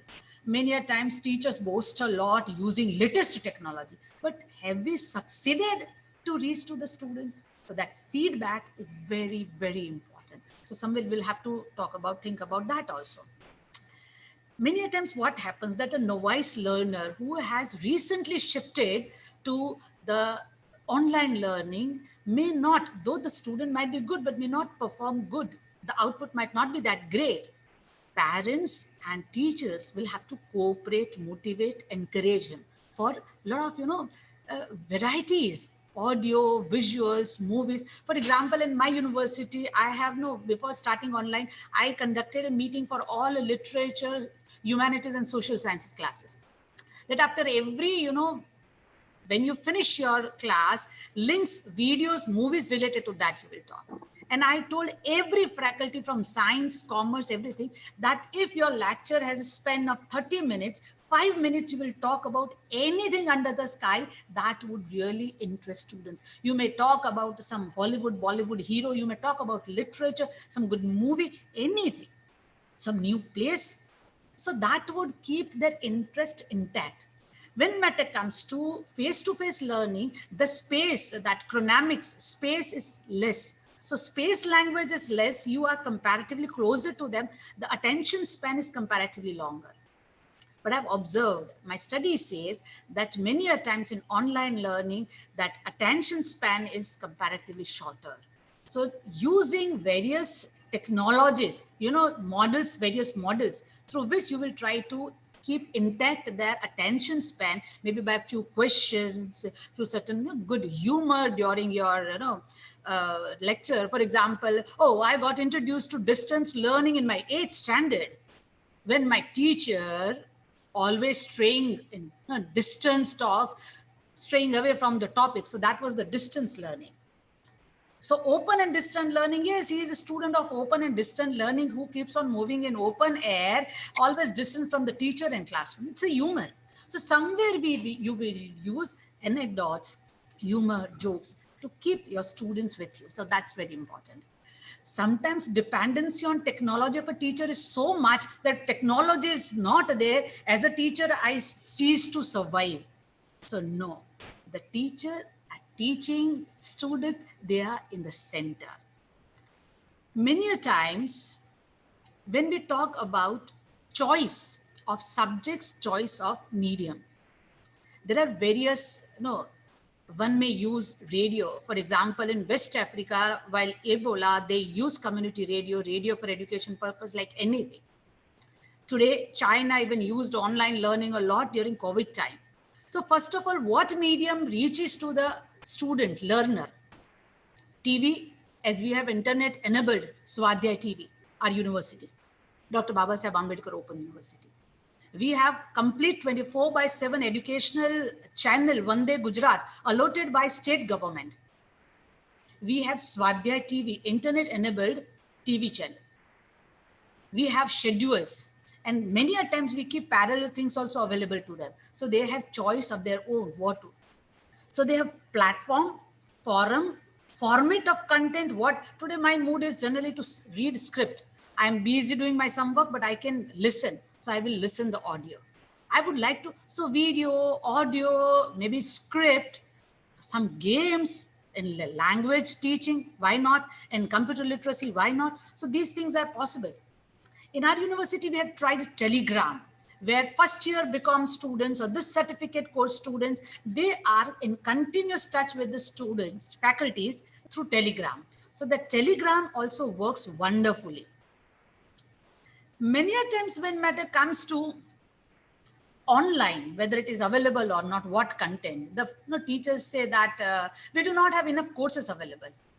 OER, Open Educational Resources, the best choice today one should make. The time has gone, earlier people used to say, oh, it's my monopoly, my content, my. Obama said that 21st century, for 21st century, knowledge is the currency. Knowledge is the currency, does not make you rich if your knowledge, when you share it, you become rich. Gandhiji talked about the principle of trusteeship. So I think this is the right time that we become trustee of this knowledge. We share it with others. If I spend a lot on a course development, I know we have done it at campus since a year we have been doing, we are spending a lot. If the same thing is available and free of cost, why not? So I think the days of monopoly in content gone. So better you become the sharer. So OER is very important decision. I think everybody should follow that. When matter comes to sharing, one thing very important, if we observe today in India, in Gujarat, I've been observing that every NR I'll get some WhatsApp message about Harvard offering free courses. Very important that you share information with the learners. The person might not be learner today, but your sharing of information, maybe marketing, he or she would come to know that, okay, these are the opportunities available to us for learning and growing. So that would encourage them to reach there. So that's very important. One thing very important is equity concern. That only not from interest perspective, but every learner should get an opportunity to learn. That maybe, you may talk to the policymakers, you may talk to every departments of central government, state government, where internet connections or certain facilities, certain devices are available to every learner. Now, many times what happens that funding is not sufficient or enough with the university. I think this is something very OER, no doubt that would serve some purpose. But I think state government, central government, and many more agencies should come forward to fund for the educational resources. After online, what is very important learning is assessment.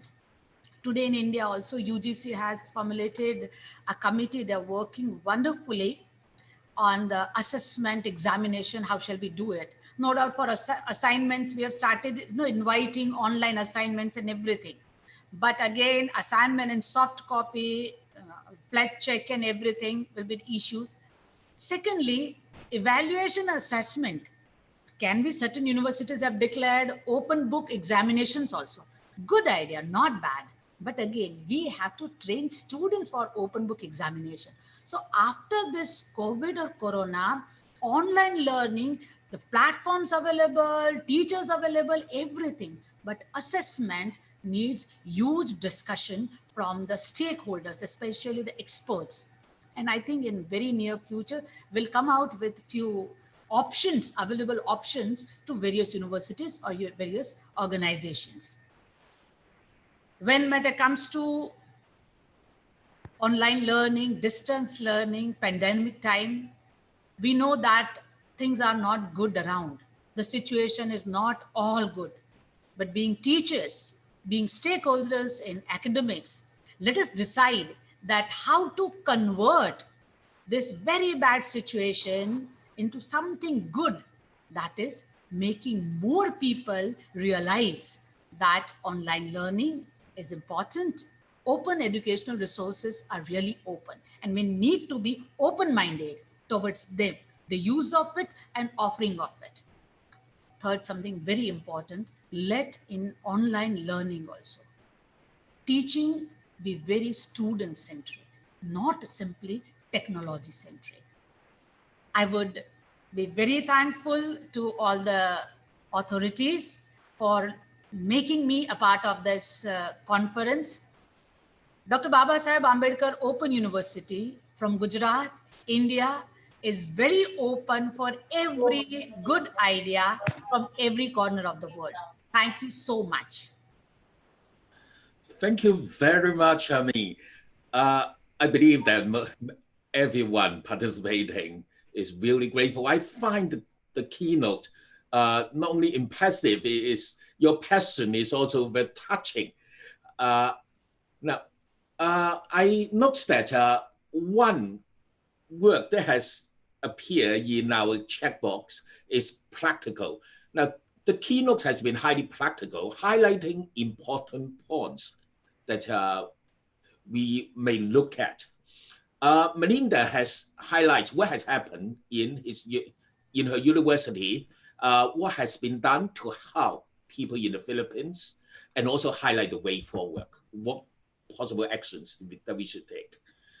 Ami has also highlighted to us the various key points that we should pay attention to in order to do well in this particular time, especially through online learning. Now, we don't have very much time, so I allow time for questions first. May I know if anyone has any questions? Let's entertain one or two questions. If not, then I'll raise my questions. Yeah, this is Professor Suresh. Can I put a question, please? Go ahead, please. Yeah, thank you. I have been very attentive to both the presentations, Professor Melinda as well as Professor Ami. One common thing which we found is that there are good number of people who do not have the computing resources. This number is very much sizable, so these people are not getting included.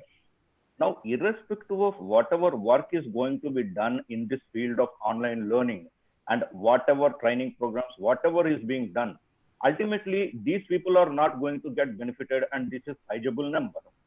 So my one suggestion is that in ODL, whenever anybody joins, these people will get course materials and other things. So from now onwards, keeping in view of this COVID-19 situation, whenever a student applies for admission, if that student is not having a laptop and a Wi-Fi connection, the institution should provide him a laptop along with other resources which it will be providing, maybe for a bit of extra charge, in the absence of which that person will not get included in the teaching learning process, and these people will be left out. So whenever online learning is there, the people will be able to join. Otherwise, the same situation will continue, that they will not have the computing resources. So as Professor Ami twice mentioned, that it is not the latest technologies or anything, but it is the student-centric thought which is going to take things forward. So this is my suggestion, that one needs to give every student a laptop and a Wi-Fi connection in case the student doesn't have it already at the time of admission itself. Thank you very much for giving the opportunity. Thank you for your question. I believe many other participants have a similar suggestion. Would Melinda or Ami like to respond?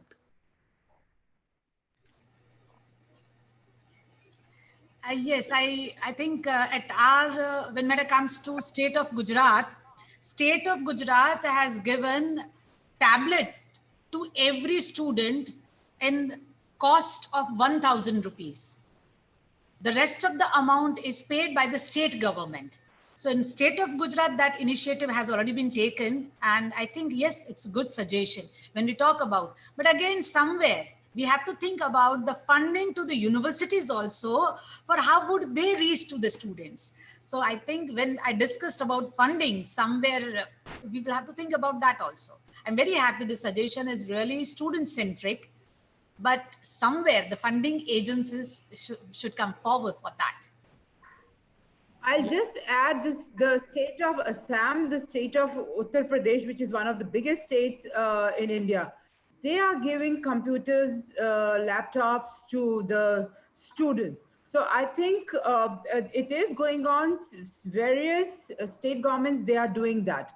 So maybe it can be done in Nepal, but initiative has been taken not very recently. It has been taken a long time back, that governments are giving to these students. Yes. Yeah. In the case of the Philippines, that is also one strategy that we are looking at. But I agree with Professor Ami that funding is a big concern here. I mean, if it's coming from the government, it's really a very, it will tend to be a very big problem when it comes to really providing laptop or even tablet. Even just a smartphone to every student in our country, or I think in other countries for that matter. So what we are exploring now are some other facilities and resources that can provide hardware and connectivity to both the students and the teachers. So like, for instance, I mentioned in my presentation that in the Philippines, we have internet cafes. There's so many of them. We have equipped community centers, even to the level of barangays, or the smallest unit, governing unit in our country. So we are also exploring that so that resources can be pooled, and we can really address this inequity when it comes to access. So the thing to do now is really to look at the different strategies so that no student will be left behind in this initiative towards online learning.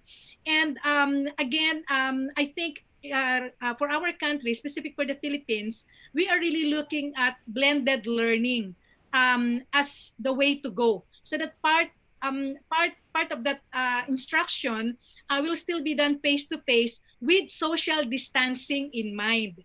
So that means to say we should not be crowding. We should not be crowding classrooms. And of course, that is another problem that we have to look at when we talk of blended learning in the Philippines. Thank you very much. Thank you very much, Melinda. If the time allows, I'd like to entertain one more question. Dr. Lee. Yeah. I'm Shanta from Sri Lanka. Yeah, welcome. Actually in Sri Lanka, there are regions, areas where there is no coverage. Even if you provide some equipment, some taps or mobile, we are unable to address the coverage issue. Certain companies, maybe they are not investing money when there is less usage or less demand for such internet facilities. So certain areas, especially rural areas, so still there is no coverage. So how best I can share from other countries that they have addressed this coverage issue? Thank you. Thank you very much for your point. Would Professor Ami and Professor Melinda like to respond?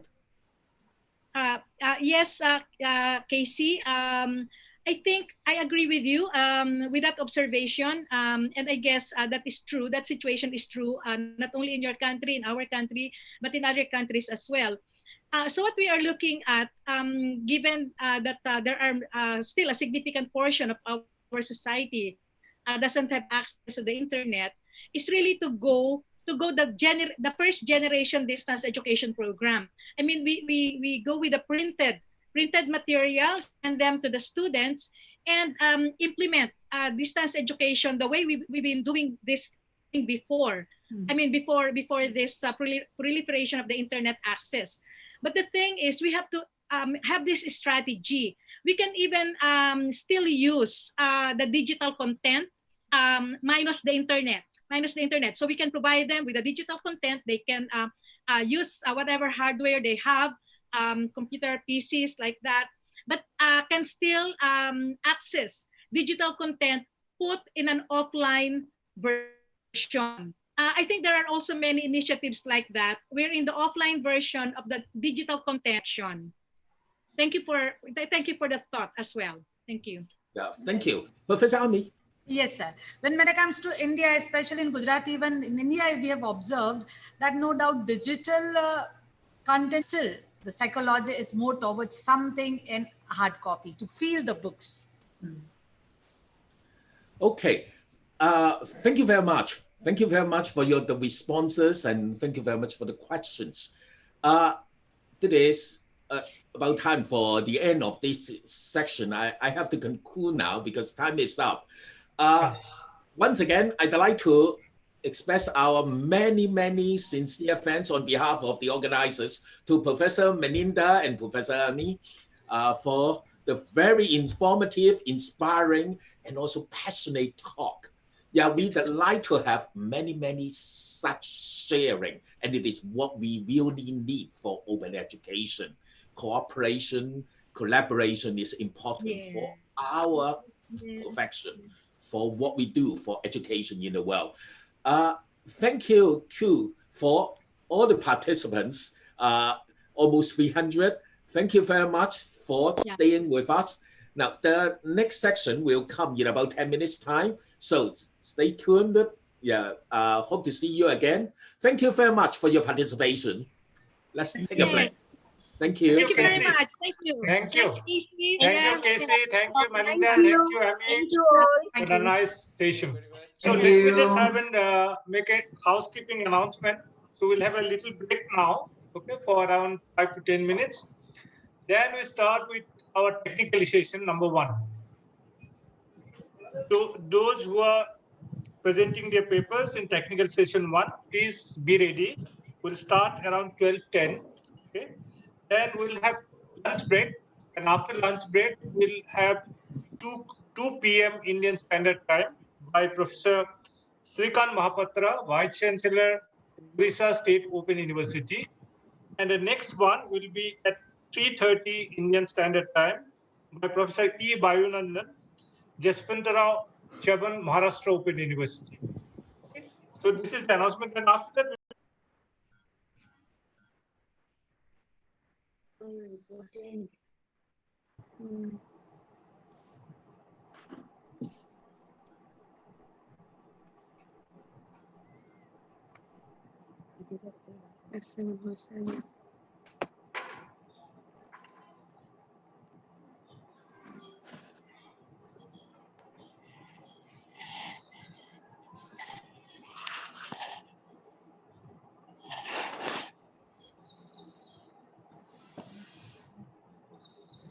এটাই একমাত্র পদ্ধতি আছে।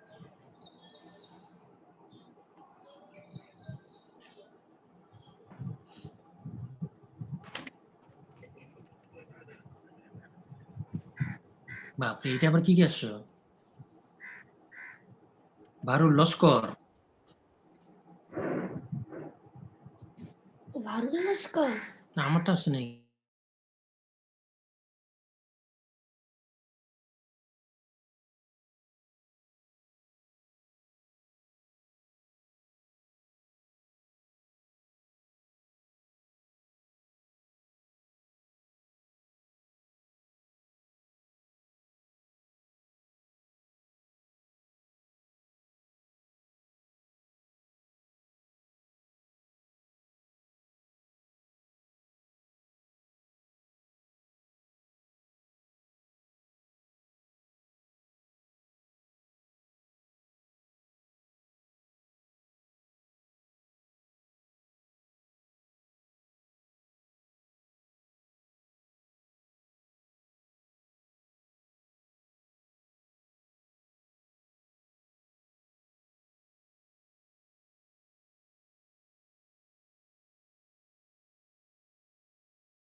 আপনি লাহে লাহে আরম্ভ কৰি দিয়ক।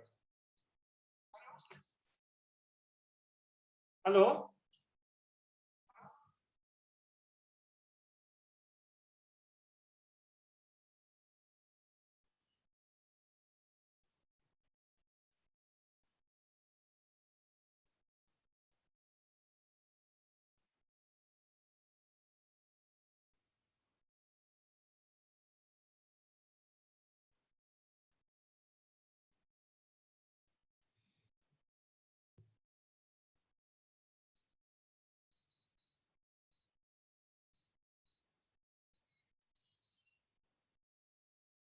Sir, unmute please. Sir, unmute yourself, sir. Okay. Sabina, join করছিলেন?